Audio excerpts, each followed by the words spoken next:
और चलिए आपको सीधा फिलहाल ये चलते हैं, अरविंद केजरीवाल एक प्रेस कॉन्फ्रेंस कर रहे हैं। 7200 बसें भी आज तक कभी नहीं रही थी।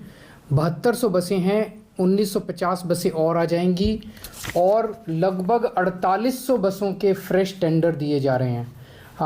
इसके अतिरिक्त फ्रेश टेंडर 4800 बसों के दिए जा रहे हैं। लेकिन साथ साथ अगले 2-3 साल के अंदर कई बसें पुरानी हो जाएंगी, उनकी लाइफ ख़त्म हो जाएगी, उन्हें रिप्लेस करना पड़ेगा। इन सारी चीज़ों को अगर हम जमा घटा करें तो दिसंबर 2024 तक हमारे पास दिल्ली की सड़कों पे 11,910 बसें होंगी। ये जो दिल्ली की रिक्वायरमेंट है उसके अनुरूप है। दिल्ली को लगभग 11-12 हज़ार बसों की ज़रूरत है। दिसंबर 2024 तक हम ये टारगेट अपना पूरा कर लेंगे कि हमारे पास लगभग 11,910 बसें होंगी, तो पर्याप्त बसें होंगी। अब हमारा मकसद है कि पूरे ट्रांसपोर्ट सेक्टर को इंटरनेशनल स्टैंडर्ड का बनाया जाए। इन सारी जितने भी अलग अलग ट्रांसपोर्ट के साधन हैं, टैक्सी है, ऑटो है, मेट्रो है, बसें हैं, इन सब को इंटीग्रेट किया जाए, इन सब को सारे सेक्टर को मॉडर्नाइज किया जाए। उसके ऊपर अब हम ध्यान देंगे ताकि दिल्ली के ट्रांसपोर्ट सेक्टर में भी मूल चूल और अच्छा परिवर्तन किया जा सके। आज कैबिनेट के अंदर और भी कई इम्पॉर्टेंट निर्णय लिए गए। एक जो सबसे इम्पॉर्टेंट निर्णय लिया गया कि हमने बजट में अनाउंस किया था कि हम अर्बन फार्मिंग करेंगे। अर्बन फार्मिंग मतलब middle class, upper class, lower middle class लोगों के घरों में, जिन जिन लोगों के घरों में थोड़ी बहुत जगह है, बालकनी में, छत पे, और वो अगर छोटी मोटी फार्मिंग करना चाहते हैं, सब्जियां उगाना चाहते हैं, फ्रूट्स उगाना चाहते हैं, तो हम उनको सब्जियां, फ्रूट्स उगाना सिखाएंगे। शुरू में उनकी मदद करने के लिए हम उन्हें कुछ बीज और कुछ वो प्रोवाइड करेंगे। तो इसको पूरे सेक्टर को 2 पार्ट में हमने डिवाइड किया है।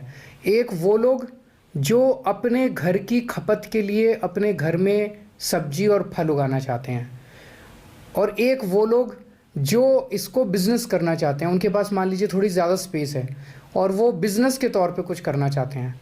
जो लोग अपने घर की खपत के लिए उगाएंगे उन्हें सेहतमंद अच्छी ऑर्गेनिक सब्जियां मिलेंगी और उनकी बचत भी होगी, क्योंकि बाज़ार से सब्जियां खरीदनी नहीं पड़ेंगी, उतना पैसा बचेगा। और जो लोग इसको अपने बिज़नेस के तौर पे, मान लीजिए गृहिणी कोई छोटा मोटा बिज़नेस के तौर पे इसको करना चाहती हैं, उन्हें एक्स्ट्रा इनकम उनकी फैमिली को होगी, तो एक तरह से रोज़गार उत्पन्न करने का भी साधन होगा।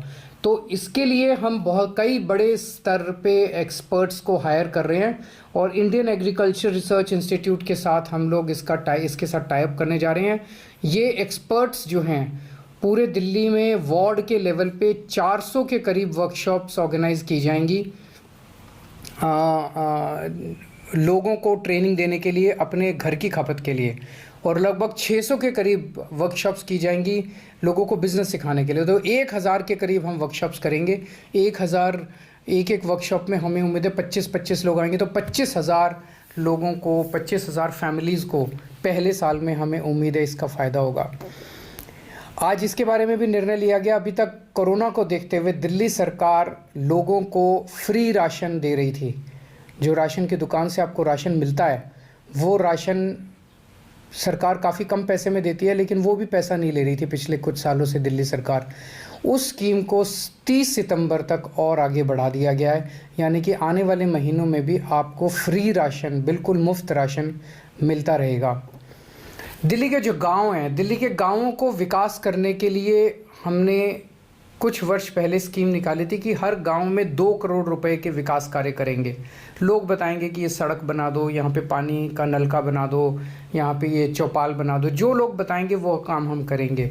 लेकिन एक चीज़ देखने में आ रही है, दिक्कत आ रही थी लोगों को कि मान लीजिए कोई सड़क है, वो सड़क 3 गाँव से होकर गुजरती है, तो ऐसी एसेट्स जो हैं वो जो कि 3-3, 4-4 गांव के बीच में से मल्टी विलेज के एसेट्स हैं, उनका इस स्कीम के तहत उनका रख रखाव नहीं हो पा रहा था। इसे आज हम लोगों ने कैबिनेट में इस दुविधा को दूर कर दिया है। अब एक विधानसभा के अंदर जितने गांव हैं वो टोटल बजट उन गांवों के ऊपर कैसे भी खर्च किया जा सकता है। अगर 3 गांव मिलके कोई मांग करते हैं तो उनको दे दिया जाएगा, किसी एक गांव में ज़रूरत है तो उस गांव को दिया जाएगा। तो ये कई सारे महत्वपूर्ण निर्णय आज आपकी सरकार ने, आपकी कैबिनेट ने लिए। मैं उम्मीद करता हूँ इसके इससे आपकी ज़िंदगी में और सहूलियत होगी। बहुत बहुत शुक्रिया।